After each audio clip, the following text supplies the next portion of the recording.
하나님의 말씀 에스겔 37장 11절에서 14절입니다.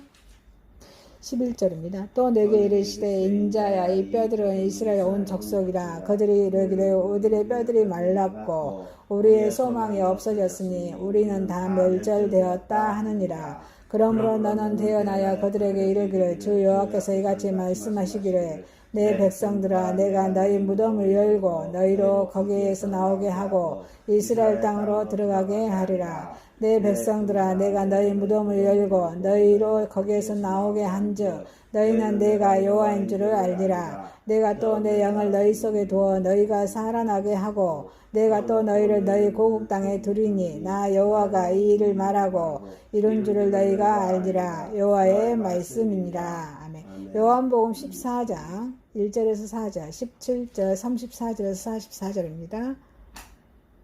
1절입니다. 어떤 병자가 있으니 이는 마리아와 그 자매 마르다의 마을 베다니에 사는 나사로라. 이 마리아는 향유를 주께 붓고 머리털로 주의 발을 닦던 자요 병든 나사로는 그의 오라비더라. 이에 그 누이들이 예수께 사람을 보내어 이르되 주여 보시옵소서 사랑하신 자가 병들었나이다 하니 4절입니다. 예수께서 들으시고 이르시되 이 병은 죽을 병이 아니라 하나님의 영광을 위하며 하나님의 아들의 이로 말미암아 영광을 받게 하려 함이라 하시더라. 17장입니다. 예수께서 와서 보시니 나사로가 무덤에 있는지 이미 나으리라. 34장입니다.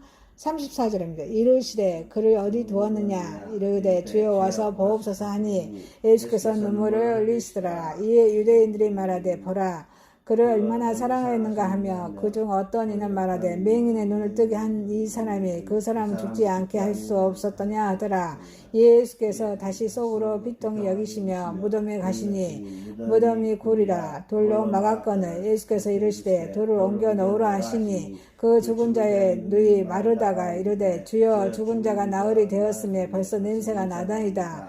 예수께서 이르시되 내 말이 네가 믿으며 하나님의 영광을 버리라 하지 아니하였느냐 하시니 돌을 옮겨 넣으니 예수께서 눈을 들어 우러러 보시고 이르시되 아버지여 내 말을 들으신 것을 감사나이다. 항상 내 말을 들으신 줄을 내가 알았나이다. 그러나 이 말씀하옵는 것은 둘러서 무리를 영감이니 곧 아버지께서 나를 보내신 것을 그들로 믿게 하려 함이니라. 이 말씀을 하시고 큰 소리로 나사로야 나오라 부르시니 죽은 자가 수족을 메인 채로 동인 채로 나오는데 그 얼굴은 수건을 쌓였더라. 예수께서 이르시되 풀어놓아 다니게 하시니라. 아멘. 로마서 8장입니다. 6절에서 11절입니다. 6절입니다.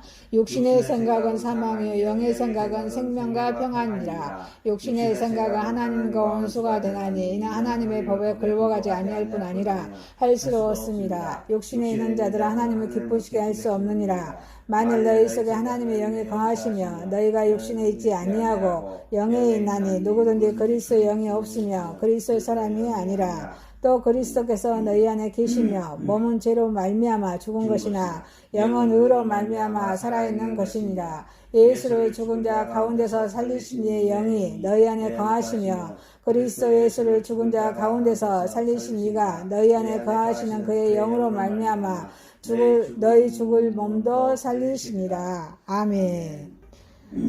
하나님의 말씀 본문 에스겔서 17장 11절에서 14절 요한복음 11장 1절에서 4절 17절 34절에서 44절 로마서 8장 6절에서 11절 말씀으로 육에 속한 자라 제목으로 은혜를 받고자 하겠습니다. 첫 번째 육에 속한 자 죽어있는 이스라엘 민족입니다. 유다 민족은 벌써 에스겔의 본문에 보면 두 차례에 걸쳐서 바벨론 포로로 잡혀가 있었고 바벨론이 남유다가 BC 예수님 오시기 전에 586년에 바벨론에 망하죠. 그래서 포로로 잡혀가 있었고 또 세 번째 포로가 예루살렘의 파멸과 함께 있게 될 것이라고 이렇게 말씀하셨습니다. 그래서 제1차 포로는 유다의 유다 왕 요아김 왕이죠. 3년에 있었습니다. 역대하서 저기 역대하 36장 6절 7절에 다니엘 1장 1절 3절에 보면은 요아김 3년에 1차 포로가 있었다고 말씀하시고, 또 2차 포로는 요아김은 요아김의 아들이에요. 요아김 왕이 즉위한 지가 석 달 만에 있다고 열왕기하서 24장 10절에서 16절에 말씀하겠습니다. 이 1차, 2차 포로에 의하면 유다의 그런 왕족이나 귀족, 관원이나 용사들, 기술자, 이런 주요 인물들이 거의 바벨론에 포로로 잡혀가 있습니다. 그리고 바벨론에 포로로 잡혀간 자들이나 유다의 그런 남아있는 자들은 다 같이 이제 그들에게는 민족적인 소망도 또 국가적인 장래도 없다는 그런 절망감에 빠져 있다고 본문의 11절에 말씀하겠습니다. 자, 소망을 잃어버린 것은 죽음을 의미합니다. 하나님이 보시기에도 유다 백성들은 골짜기에 그런 널려있는 마른 뼈들과 같았습니다. 그러나 구원을 계획하신 하나님은 이 죽은 뼈와 같은 그런 당신의 백성들을 다시 살리겠다는 의도로 에스겔을 통하여서 선포하고 계시는 것입니다. 구원을 계획하신 하나님의 이 의도는 포로로 잡혀오는 그런 바벨론의 땅에서 남북으로 나뉘었던 이스라엘 백성을 하나로 만들어서 고국의 유다로 기원하게 함으로써 민족의 통일 또 민족의 부활을 목적으로 하고 있다고 본문의 16절에서 23절에 말씀하겠습니다. 이 본문은 이러한 과정에 있어서 유다 민족의 부활에 대한 부분을 말씀하겠습니다. 자, 여기에 속한 자의 그런 이스라엘 민족입니다. 죽어있는 이스라엘 민족입니다. 죽어있는 이스라엘 민족입니다. 이스라엘은 봅시다. 정치적으로 죽음입니다. 2절에 나를 그 뼈 사방으로 지나가게 하심으로 먼저 그 골짜기 지면에 뼈가 심이 많고 아주 말랐더라. 이스라엘 지파가 12지파죠. 그래서 북왕국의 10지파는 17대 호세아 북왕국의 호세아 왕을 최후로 그 북이스라엘이 아수르의 BC 720년에 아수르에 패망합니다. 그래서 남왕국의 그런 이지파, 남유다 왕국의 20대 왕, 시드기 왕이 마지막 왕이에요. 마지막 왕이죠. 요시야 왕이 요아스가 왕이었고, 요아김이 또 왕이었고, 요아김의 아들이 요아긴이고, 또, 시드기야가 마지막 왕이죠. 그때부터 멸망하죠.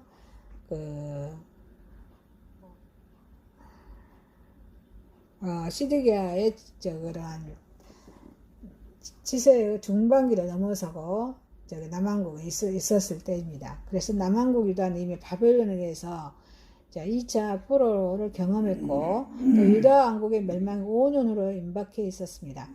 북왕국에 이미 130년 전에 아수르 제국에서 멸망했고 720년, 580년, 130년 되죠. 북왕국이 130년 전에 아수르 제국 멸망을 했고, 남왕국은 이제 바벨론 제국에서 그 숨을 거두려 하고 있었습니다.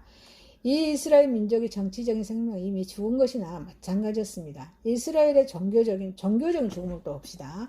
이스라엘의 정치적인 죽음을 초래하게 한 것은 북왕국의 이스라엘이나 남왕국의 유다가 다 같이 언약에 누구를 배반해요? 우리 구원을 계획하신 하나님을 배반합니다. 그리고 우상숭배에 침민했기 때문입니다. 그것이 종교적인 죽음을 하는 것입니다. 종교적인 죽음은 그 민족의 내적, 정신적인 죽음을 말하는 것입니다. 그래서 도덕적인 죽음과 사회 정의의 죽음을 포함하고 있습니다. 이러한 죽음의 옛적인 표현으로는 정치적인 죽음이 나타나게 된 것입니다. 이처럼 한 민족이 종교적인 내적으로 죽고 또 정치적, 일적으로 죽으면 그 민족은 완전히 죽은 것입니다. 육에 속한 자, 죽어있는 이스라엘의 민족입니다. 이스라엘 민족의 회복과 방법과 목적입니다. 자, 이스라엘 민족 어떻게 회복을 했을까요? 회복의 방법은 하나님 말씀 1189장이죠. 구약과 신약으로 이루어졌습니다. 구약은 39권, 신약이 27권이죠. 66권이에요. 다. 그래서 회복의 방법, 하나님 말씀과 성령으로 회복할 줄 믿습니다. 그래서 본문의 말씀 4, 5절에 너희 마른 뼈들아 하나님의 말씀을 들을지어다. 내가 생기로 너희에게 들어가게 하리니 너희가 살리라. 너희가 살리라 말씀하십니다. 이미 죽은 지 오래되어서 말라버린 뼈가 다시 살아나리라는 것은 인간의 지식은 거부합니다. 그러나 어떻습니까? 이스라엘의 그런 국가적 민족적인 소생은 아주 절망적이었다고 11절에 말씀하고 있습니다. 그러나 놀랍게도 구원을 계획하신 하나님은 이러한 절망 가운데서 새로운 희망을 창조내십니다. 사람으로는 전혀 불가능한 것일지라도 하나님은 하실 수 있다고 마태복음 19장 26절, 누가복음 1장 37절에 말씀하고 계십니다. 하나님의 말씀이 하나님의 성령, 성령이 그 기적을 만들어냅니다. 그리고 이처럼 하나님의 말씀으로 천지 만물을 창조하시고 그 속에 성령으로 생명을 넣어주신 우리 하나님의 창조의 능력은 언제 어디서나 가능한 것입니다. 하나님의 이 창조 작업은 지금도 우리 인간들 마음속에서 또 모든 국가와 민족들 속에서 계속되고 있습니다. 자, 이스라엘 민족 회복의 목적은 어떻습니까? 무엇입니까? 민족의 통일과 민족의 부활입니다. 7절에 이에 내가 명을 쫓아 대언하니 대언할 때 소리가 나고 움직이더니 이 뼈 저 뼈가 맞아들여서 뼈들이 서로 연락하더라. 이 뼈와 저 뼈가 서로 연락했다는 것은 죽은 뼈들의 통합을 가리키고 있습니다. 자, 아수르의 포로가 된 북이스라엘의 백성들과 바벨론의 포로가 된 남한국의 백성들은 포로가 됨으로써 거기에 민족의 통합을 가져왔습니다. 이 포로 속에 들어있는 하나님의 섭리의 일단은 바로 이 분열된 민족의 통합이었습니다. 이것은 아수르 제국이 바벨론 제국에 패망함으로써 이루어졌습니다. 이처럼 포로 기간 중에 통합된 민족은 하나님의 말씀, 하나님의 율법을 통하여서 구원을 계획하신 하나님께 대한 신앙이 회복함으로써 이스라엘 민족으로서 긍지와 활력, 생기를 되찾게 됩니다. 회복의 궁극적인 섭리로 메시아의 도로입니다. 이스라엘의 국가적인 통치권은 남유다와 북이스라엘 왕국이 다 함께 그 통치 권력을 남용으로 인해서 하나님으로부터 박탈당하게 되었지만 이스라엘 민족에게 그런 언약하신 메시아의 그런 민족으로서 사명은 수행되어야 했기 때문에 민족의 회복과 부활은 불가피한 것이었습니다. 그래서 이스라엘 민족은 포로 기간 동안에 통합, 부활되어서 고국의 유다로 다시 돌아옵니다. 그 후에 400년간 암흑기라고 하죠. 400년간 하나님의 침묵 속에서 그들은 드디어 메시아를 탄생하십니다. 여기에 민족 부활의 궁극적인 섭리가 있었습니다. 사랑하는 성도 여러분, 육에 속한 자, 육에 죽어있는 이스라엘 민족입니다. 이 민족을 통해서 우리는 우리 죄를 위해서 십자가에 죽으시고 우리 메시아의 도래를 십자가에 죽으시고 부활하신 우리 예수님을 믿고 확신 있는 믿음으로 우리 성령에 속한 사람으로 승리하는 저와 여러분 되시기를 소망합니다. 두 번째입니다. 육에 속한 자의 그런 무덤 앞에서입니다.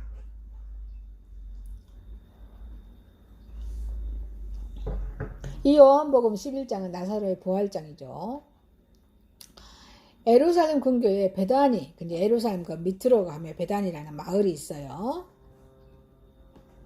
자, 그 베다니 마을에는 마르다와 마리아의 자매집이 있습니다. 구원을 완성하신 우리 예수님께서 예루살렘에 오실 때에는 이 자매의 집에서 늘 가끔 유숙하셨습니다. 그들의 오라비 나사로가 병들었다는 소식을 예수님께서 들으십니다. 그래서 주님께서 베레아 지방에서 전도하고 계실 때였습니다. 그래서 그때 나사로가 병들었다는 소식을 요한복음 10장 40절, 11장 3절에 말씀하겠습니다. 그로부터 이틀 후에 예수님께서 나사로가 죽은 줄 아시고 나사로의 집을 향하여 오셨습니다. 자, 도착해 보니까 어떻습니까? 무덤에 장사 지낸 지 이미 나흘이 되었습니다. 17절. 3일이 됐다고 하죠. 주님은 나사로를 살려주셨습니다. 오늘 본문에서 그 과정에서 일어난 일을 우리에게 보여주고 있습니다.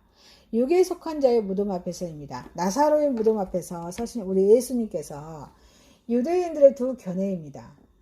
예수님에 대한 유대인들 두 견해를 봅시다. 사랑과 연민의 사람으로 보았습니다.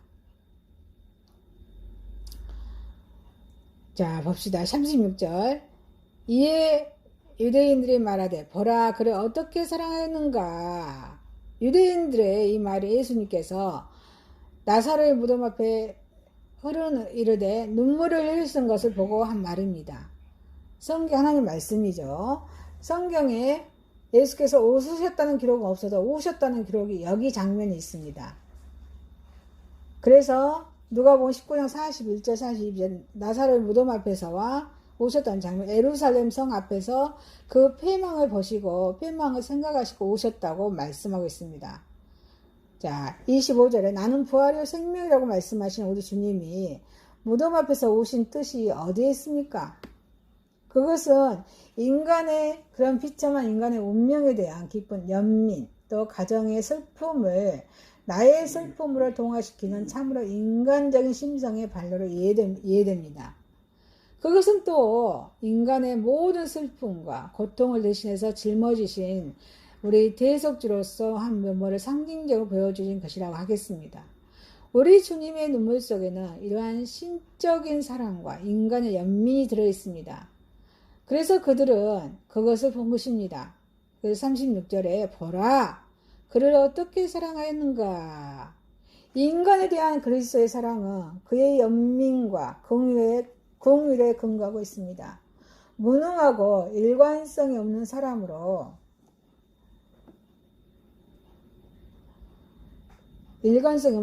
보았습니다. 그래서 37절에 그 중에 어떤 이는 말하되 소경의 눈을 뜨게 한 이 사람이 그 사람은 죽지 않게 할 수 없었더냐 하더라.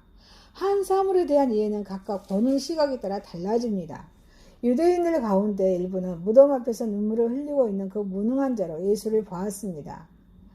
또 전에 소경은 보게 했지만은 자 요한복음 9장 6, 7절 소경장이죠. 요한복음 9장 소경장입니다.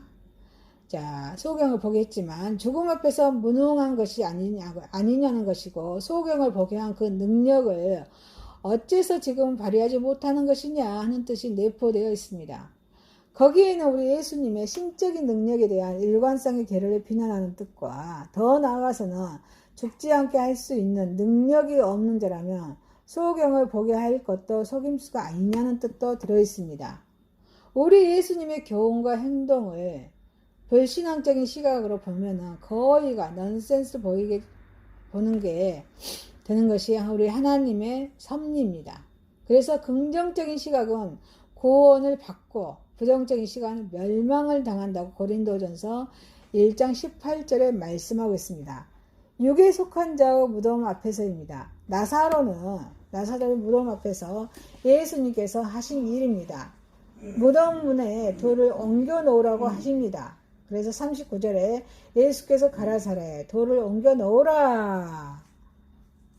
구원을 완성하신 우리 예수님께서 무덤의 문을 막고 있는 돌을 옮겨 놓으라고 하신 것은 무덤의 내부가 모든 사람의 눈에 잘 보이도록 하기 위해서였습니다. 그래서 주님의 능력을 의심하는 자들에게 기적의 현장을 생생하게 보여줄 필요가 있었기 때문입니다. 우리 주님께서는 그들의 불신을 분명히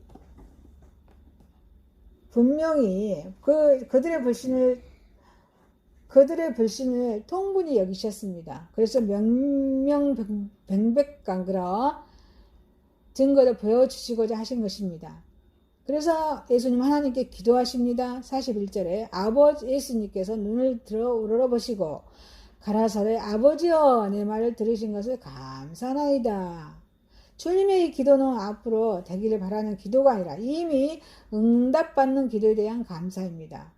주님은 나사로의 집에 도착하시기 전에 전부터 더 정확하게 말하며 나사로가 죽은 순간부터 이미 그의 죽음을 알고 계셨습니다. 그 죽음이 잠에서 깨어나듯이 다시 살아날 죽음이라는 것을 이미 알고 계셨다고 본문의 11절 12절에 말씀하겠습니다. 주님이 행하신 능력은 아버지의 것이었습니다. 그리고 기적은 주님의 기도에 대한 응답이었습니다. 육에 속한 자 무덤 앞에서입니다. 나사로가 무덤에서 살리신 목적입니다. 무리들의 믿음을 위해서입니다. 42절에 그러나 이 말씀하옵는 것은 둘러선 무리를 위함이니 곧 아버지께서 나를 보내신 것을 저희로 믿게 하려 함이니라. 나사로를 살리신 것은 의심 많은 인간들에게 메시아를 믿게 하는데 목적이 있다는 말씀입니다. 죽은 자를 살리신다는 것은 하나님의 창조적인 사역입니다. 이 기적은 하나님과 예수 그리스도를 하나로 접목시키는 그런 믿음을 갖게 하는데 유익했기 때문입니다. 그리고 또 하나님의 영광을 위해서입니다. 40절에 내가 믿으면 하나님의 영광을 보리라. 나사로의 죽음은 하나님의 영광을 위한 것이라고 4절에 말씀하고 있습니다. 또한 그의 살아남도 하나님의 영광을 위해서였습니다. 죽음에서 다시 살아나 그것은 예수 그리스도의 자가의 그런 죽음, 부활을 통하여서 하나님, 궁극적인 하나님의 영광을 성취하십니다. 그리고 그 성도들의 부활로 이어졌습니다. 사랑하는 성도 여러분, 우리 육에 속한 자의 무덤 앞에 서입니다. 육에 속한 자를 살리신 목적은 하나님의 창조적 사역입니다. 그 기적은 하나님과 예수 그리스도를 하나로 접목시키는 믿음을 갖게 하는 우리 주님을 우리는 바라보면서 우리 주님께 늘 감사하면서 살아가는 저와 여러분 되시기를 소망합니다.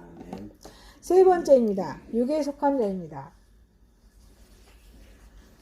사도 바울은 이번 본문에서 육신에 속한 자와 그 마음에 그리스도 영이 내주하는 자를 비교하여서 설명하고 있습니다. 이 본문에서 육신에 속한 자는 하나님을 기쁘시게 하지 못한다고 선포합니다. 사도 바울이 말하는 육신이란 단어는 거듭나지 못한 자, 그리스도의 복음을 거부하고 자신의 정욕들을 살리려 고집하는 자를 가리키고 있습니다. 본문에 언급된 육신에 속한 자라는 말은 같은 맥락에서 하나님을 믿기를 거부하고 세상적인 삶을 추구하는 자를 지칭합니다. 그와 반대로 영에 속한 자라는 표현은 그리스도를 믿고 의롭다 하심을 받은 자를 가리킵니다. 이러한 맥락에서 바울이 육신에 속한 자입니다. 육에 속한 자의 생각입니다. 바울은 갈라디아의 그런 교회에 보내는 편지에서 육체의 일은 음행과 갈라디아서 5장 19절에서 21절입니다. 음행과 육체의 일은 음행과 호색과 우상숭배와 술수와 분쟁, 시기와 분냄과 당지는 것 그리고 투기와 방탕함과 술취함이라고 설명했습니다. 또한 골로새 교회에 보낸 편지에도 땅에 있는 사람들의 일은 음란과 부정과 사욕과 악한 정욕 그리고 탐심이라고 골로새서 5장 3장 5절에 지적했습니다. 이러한 것들을 추구하는 사람들의 마음에는 성령이 거하실 수 있을까요? 없습니다. 또한 그렇기 때문에 악에 끌리는 정욕을 제어하지 못하게 되고 따라서 더욱 악을 행하여서 끝내는 멸망에 이르는 악순환을 되풀이하는 것입니다. 이들의 마음속에는 하나님의 영이 거하실 수 없는 이유는 그들의 마음이 완악하여서 하나님의 말씀을 거부하기 때문이라고 로마서 1장 28절에 말씀하겠습니다. 육에 속한 자와 영에 속한 자를 구분하는 기준은 그들이 하는 행동의 열매입니다. 육에 속한 자는 자신의 정욕, 죄된 성품을 따라서 자신과 남을 해치는 악행을 거듭하지만 영에 속한 사람은 하나님과 다른 사람을 기쁘게 하기 위한 그런 행동을 합니다. 따라서 그 마음속에 하나님의 영을 간직한 자는 이타적일 수밖에 없습니다. 또 그러한 행동으로 말미암아 하나님과 사람 앞에서 칭찬을 받게 됩니다. 반대로 육신에 따라서 행동하기 때문에 자신뿐만 아니라 타인에게도 해를 끼치게 합니다. 육신에 따라 행동하는 사람은 자신뿐만 아니라 타인에게도 해를 끼칩니다. 그래서 육신에 속한 자는 그 자신의 멸망뿐 아니라 다른 사람에게도 상처를 주고 또 실족해 한다는데 더 큰 문제가 있는 것입니다. 이런 의미에서 그리스도인들은 항상 자신의 행동을 돌아보고 경계해야 될 줄 믿습니다. 육에 속한 자입니다. 육에 속한 자의 종말입니다. 육에 속한 자의 종말은 영원한 사망입니다. 그래서 하나님의 진노 아래 놓이게 된다고 골로새서 3장 6절에 말씀하고 있습니다. 또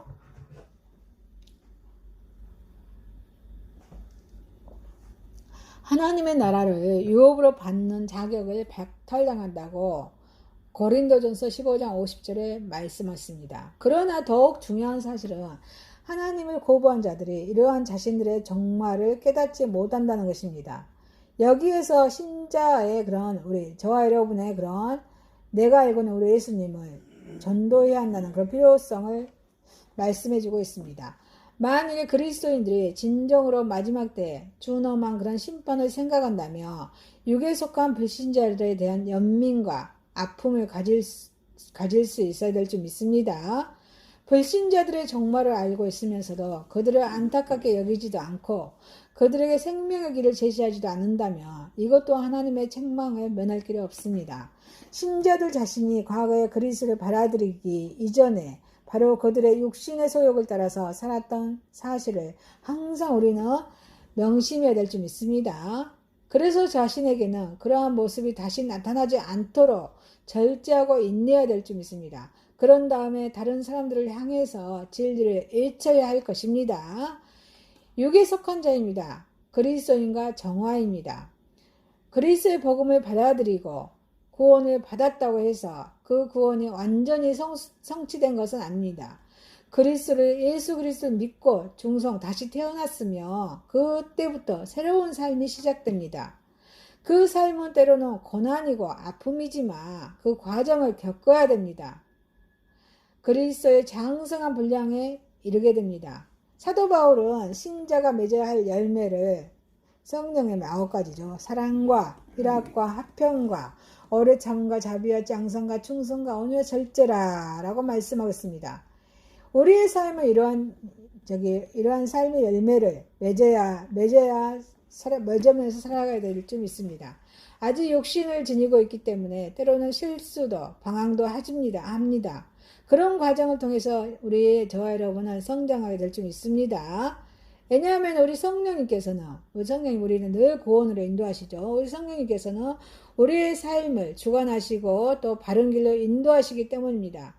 그리스도인이 잘못된 길을 갈 때도 하나님께서는 책망도 하시고 때로는 환난도 주십니다. 그러나 이런 고난은 욕심적인 정욕과 죄성을 버리고 하나님께 의지하도록 만드는 그런 역할을 합니다. 따라서 저와 여러분은 하나님의 견책에 대해서 감사할 수 있어야 될 줄 믿습니다. 그러나 모든 개인의 의지적인 노력도 요구되는 것이 우리 그리스도인들의 저와 여러분의 삶일 줄 믿습니다. 때때는 고개를 드는 자신 속에 그런 정욕, 탐심을 제어할 수 있는 그 믿음이 있어야 될 줄 믿습니다. 이렇게 하나님의 인도와 저와 여러분의 노력이 합쳐질 때 육신적인 소욕들은 제어되고 성령의 열매를 풍성히 맺게 될 줄 믿습니다. 사랑하는 성도 여러분, 육신에 속한 자입니다. 육신에 속한 자의 삶을 우리는 버리고 우리 영에 속한 삶으로 성령의 열매를 주렁주렁 맺어가는 저와 여러분이 되시기를 소망합니다.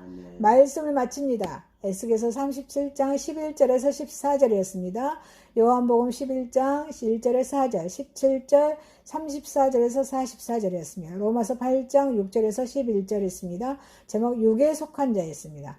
첫 번째, 육에 속한 자 죽어있는 이스라엘 민족입니다. 두 번째, 육에 속한 자의 무덤 앞에서입니다. 세 번째, 육에 속한 자입니다. 기도합니다. 전능하신 하나님 아버지, 육에 속한 자 죽어있는 이스라엘 민족을 우리는 보았습니다. 우리 죄를 위해서 십자가에 죽으시고 부활하신 예수님을 믿고 확신 있는 믿음으로 우리 영에 속한 삶으로 승리하게 하옵소서.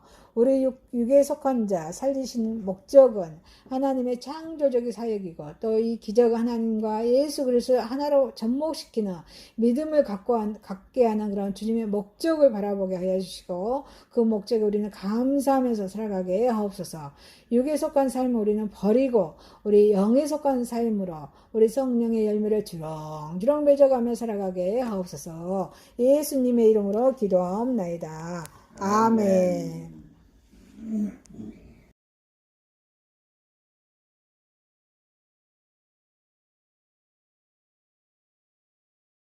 찬송가 155장입니다. 십자가 지고 155장입니다.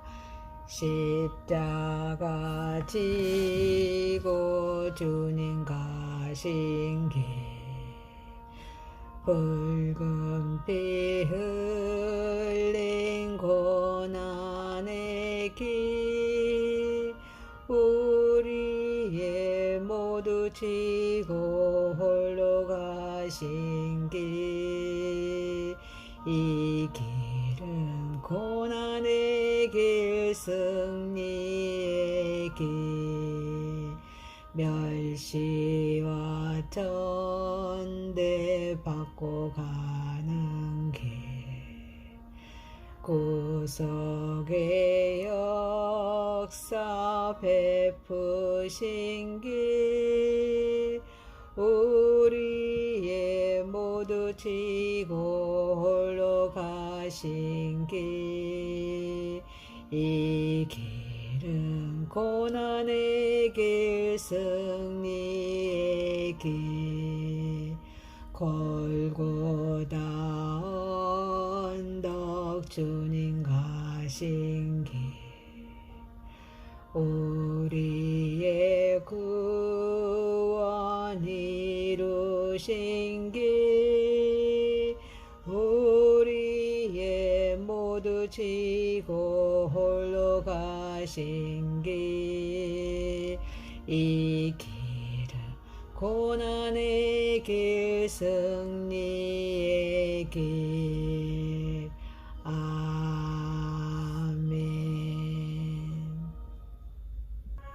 255장입니다. 너의 죄 흉악하나 255장입니다. 너의 죄 흉악하나 눈과 같이 희겠네 너의 죄 흉악하나 눈과 같이 희겠네 죄의 비 흉악하나 희게 되리라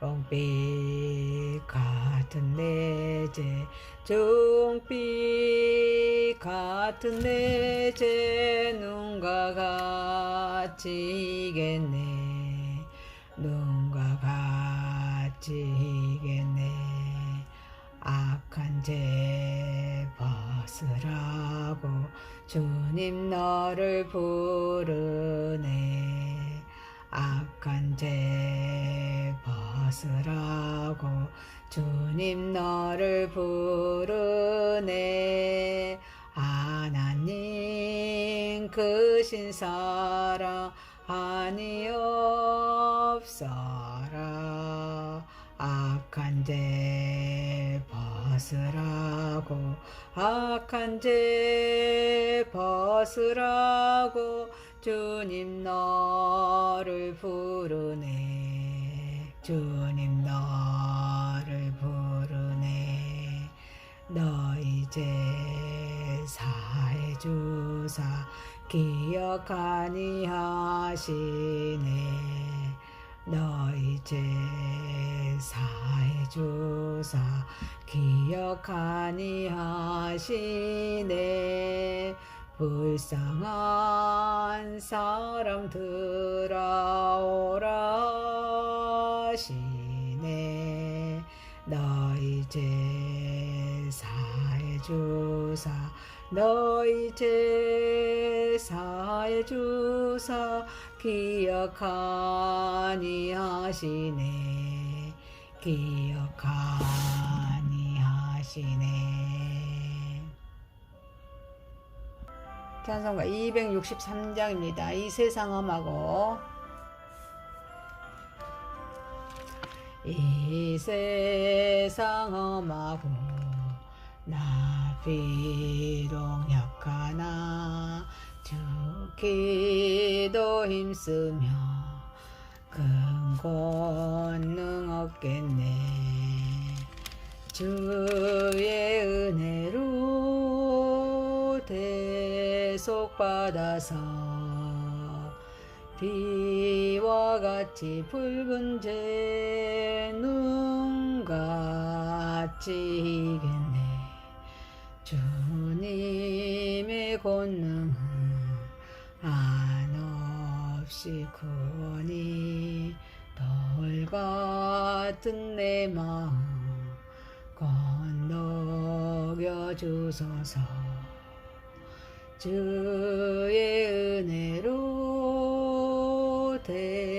대속받아서 비와 같이 붉은 제 눈같이 이겠네.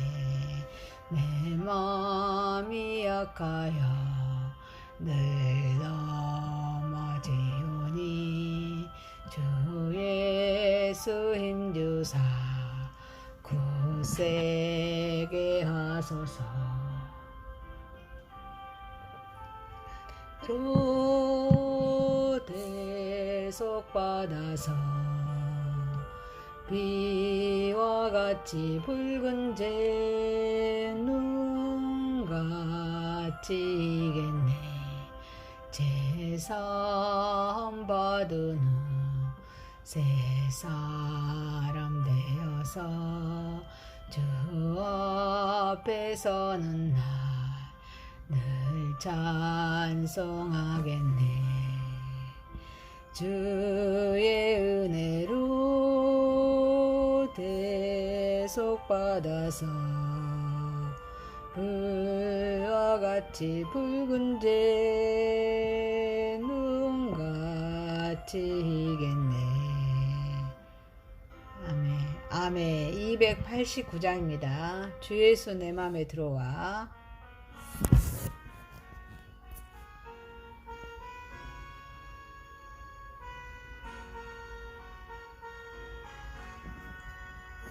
주 예수 내 맘에 들어와 계신 후 변하여 새 사람 되고 내가 늘 바라던 참빛을 찾음도 주 예수 내 맘에 오시.